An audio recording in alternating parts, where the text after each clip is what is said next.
ओम नमः शिवाय, जय श्री महाकाल। देखिए, गुरुजी ने कहा है कि अगर आपकी इसी दिल की इच्छा है, कामना है जो पूर्ण होने का नाम नहीं ले रही है, अब वो कामना व्यापार को लेकर हो सकती है, नौकरी को लेकर हो सकती है, साथ ही साथ धन और संपदा को लेकर हो सकती है, या अगर आपके घर में क्लेश है, लड़ाई झगड़ों का माहौल है, तो कहने का मतलब है कि जीवन में किसी भी प्रकार की समस्या चल रही है ना, तो फिर आपको इस प्रकार से बेलपत्र लेना है और फिर विशेष रूप से शिवलिंग के ऊपर समर्पित कर देना है। तो गुरुजी ने कहा है कि इस उपाय को करने के बाद भगवान भोलेनाथ और माता रानी विशेष प्रकार से प्रसन्न होंगे और आपकी जो भी कामना है, इच्छा है, उन्हें पूर्ण करेंगे। तो गुरुजी की कथा को सुनकर ही उपाय बहुत अच्छे से समझाएंगे। उसके पहले इस वीडियो को लाइक कर दें और चैनल को अभी तक सब्सक्राइब नहीं किया है तो सब्सक्राइब जरूर करें। तो इस उपाय में जो सबसे पहले सामग्री हमें चाहिए वो है बेलपत्र। कितने बेलपत्र की जरूरत है? देखिए, इस वाले उपाय में गुरुजी ने कहा है कि आपको 3 बेलपत्र लेने हैं और जो बेलपत्र लो वो कहीं से भी खंडित नहीं होने चाहिए। तो इस प्रकार से आपको 3 प्यारे बेलपत्र ले लेने हैं। इसके बाद जो अगली सामग्री है वो है गुड़। ठीक है, तो गुड़ के 2 टुकड़े आपको इस उपाय के लिए लेने हैं। इसके बाद आपको ले लेना है थोड़ा सा शहद। कितना? 1 चम्मच, जो छोटी वाली आती है ना, उतना शहद ले लीजिएगा। और फिर आखिरी में आपको लेना है एक तांबे का लोटा और उस तांबे के लोटे में आपको अपने घर से जल भर लेना है। बस इतनी सी सामग्री है, इनको लेकर आपको पहुंच जाना है शिव मंदिर। कब जाना है? देखिए, गुरुजी ने कहा है कि ये वाला जो उपाय है ये बहुत ही विशेष है, तो इसको आप सुबह शाम कब भी कर सकते हैं।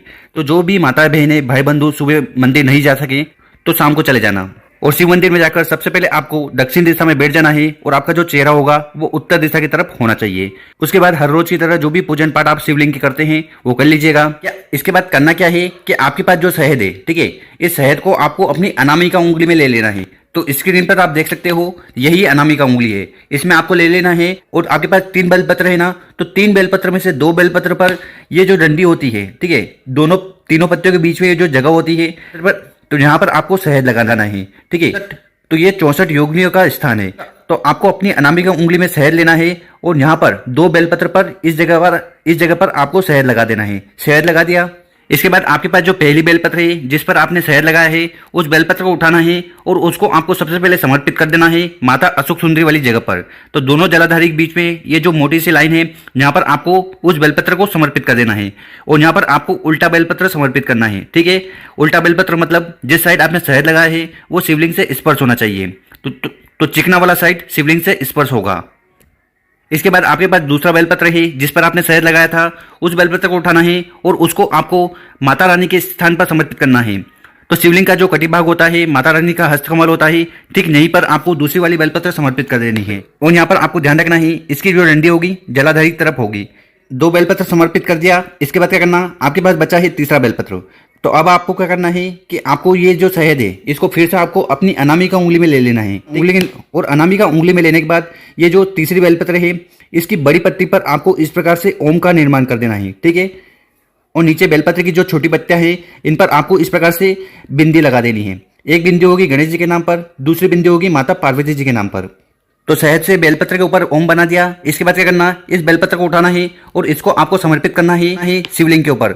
और शिवलिंग पर बेलपत्र समर्पित करते समय ओम नमः शिवाय या श्री शिवाय नमस्तुभ्यम का स्मरण करते जाना। देखिए, गुरुजी कहते हैं कि शिवलिंग पर किसी भी प्रकार का उपाय करें तो उस समय आपको ओम नमः शिवाय या श्री शिवाय नमस्तुभ्यम का स्मरण करते जाना है। तो इसकी जो डंडी होगी जलाधारी की तरफ, बड़ी पत्ती आपकी तरफ, और शिवलिंग पर हरदम उल्टा बेलपत्र समर्पित होता है। तो यहाँ पर उल्टा बेलपत्र समर्पित करना है, यहाँ पर भी उल्टा बेलपत्र समर्पित करना है और शिवलिंग पर भी उल्टा बेलपत्र समर्पित करना है। इसके बाद आपके पास जो गुड़ का टुकड़ा है उसको उठाना है और इस जल के पात्र में समर्पित कर देना है। इतना कर लिया। इसके बाद आपके पास जो जल का लोटा है, ठीक है, उस जल के लोटे को उठाना है और उसको आपको शिवलिंग के ऊपर समर्पित करना है। पर समर्पित करने का एक तरीका है।